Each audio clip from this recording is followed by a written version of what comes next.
Hi, this is Cynthia Cruz. I'm coming to you from my couch in my apartment in Greenpoint, Brooklyn. And outside there are birds on my balcony, and I can hear the endless wail of ambulance sirens. That's where we're at today.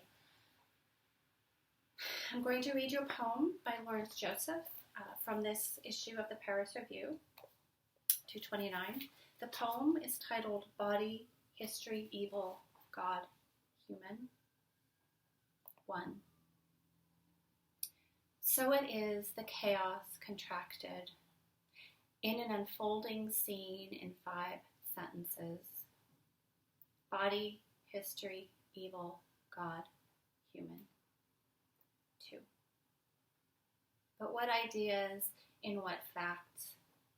Inside the sun, the heat is sucking the soil's moisture. A blue and red Diet Pepsi logo is imprinted on a lobster's claw. Flashes of lightning, steady rains, complicating the identification of bodies, charred to bones. Town of paradise, a fire zone, anywhere is everywhere. And in another intensity, the great migrations of peoples, ecucidal, petro-capitalist, qualitative destruction, every cubic meter of the planet's air, inch of its surface, drop of water affected, and now endless wars and proliferating sorrows.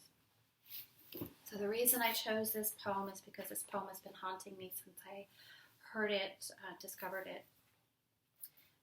And that is because the bravery of the poet, the bravery of the poem is so incredible.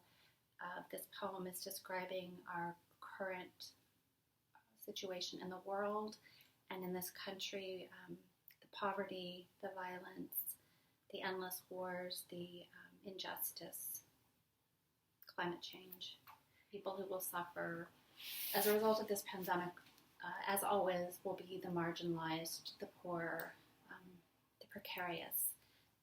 And yet at the same time, we all find ourselves in the same situation. We all find ourselves vulnerable and helpless. So this poem describes the world with a bravery that is astounding, but at the same time, the poem is beautiful and there's mystery. And so if a work of art is just a recording of the world that's very nihilistic, that's what journalism, I think, can do. That's what nonfiction work can do. But for me, in a poem, I want, or in fiction actually, I want mystery and beauty because it provides a place for the inexplicable and the unfathomable, which is part of the world. It's also, it also provides hope and the possibility of God. And without that, then we are without hope. And so this poem has that. It is both beautiful and mysterious and brutal. My 2 favorite places in the poem are the part where the poet describes this poor creature. A blue and red Diet Pepsi logo is imprinted on a lobster's claw. And when I first heard that, it blew me away. It's so striking, and it's so violent and horrible, and yet it's completely quotidian. This happens all the time, right? We've seen scenes of this, of animals on the shore. It's awful.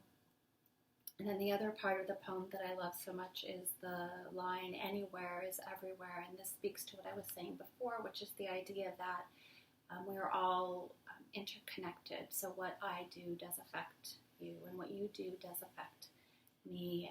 And this has to do with inequality in the world and the fact that some suffer more than others. So it's both political, right? But it's also smaller than that literally what I do does affect other people and vice versa. So I think that that tiny line, just 3 words, is so all-encompassing. It's so important in the middle of this poem. So I hope you enjoyed this poem as much as I love this poem. And I want to thank you for listening, and I want to wish you well and hope that you are safe. very good care of yourself and those that you love.